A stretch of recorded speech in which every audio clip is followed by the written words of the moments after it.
What you're looking at here is one of my all-time favorite lenses, the Kamlan 28mm f1.4. Let's get all the spec sheet info out of the way first, as that's not what this video is about. I've been using this lens for the last 10 months or so, pretty extensively I'd say, so we've got quite a lot of photo and video samples to go through. Starting with... that was a little anticlimactic.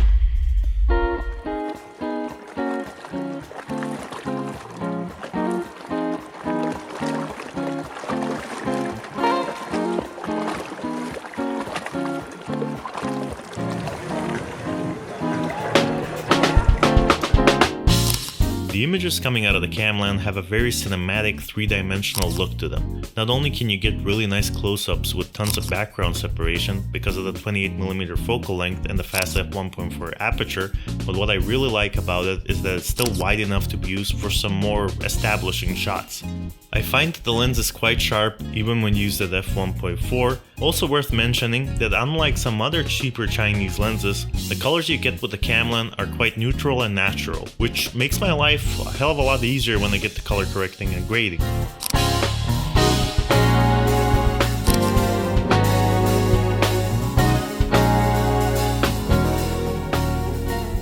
How about that aperture? f1.4.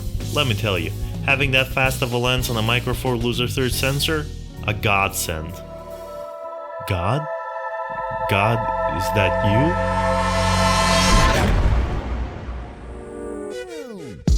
Flaring.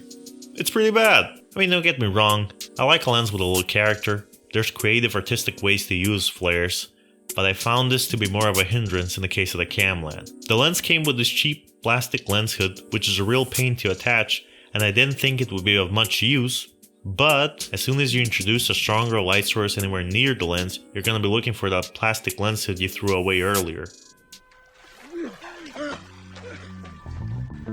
Lens hood. Come back. I am sorry.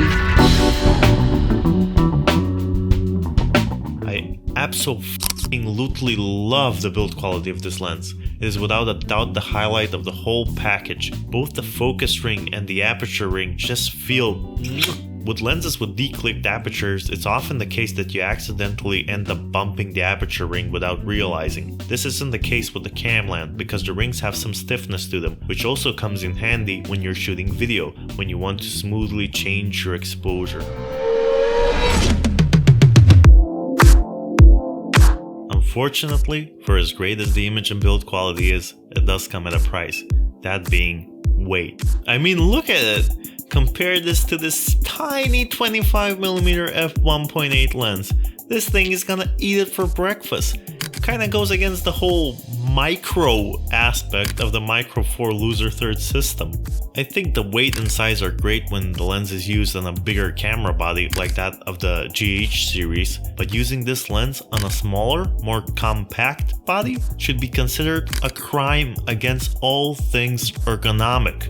I mean, don't get me wrong, I've used it plenty on my GX7, but I'd be lying if I didn't say the experience feels just a bit awkward. Much like this segue into my last point.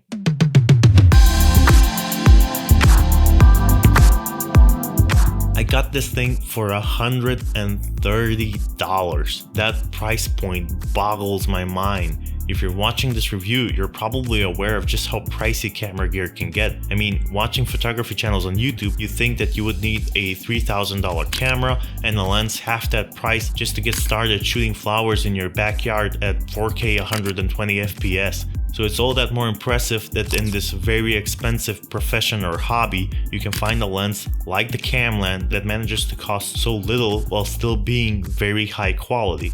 If you had any doubts about whether or not to pick this lens up, I hope this video helped you out. If you enjoyed the video, please leave a like, maybe even a comment, for we must all do our part to appease the almighty algorithm god, lest he reject our video and cast us into the YouTube abyss of the unknown.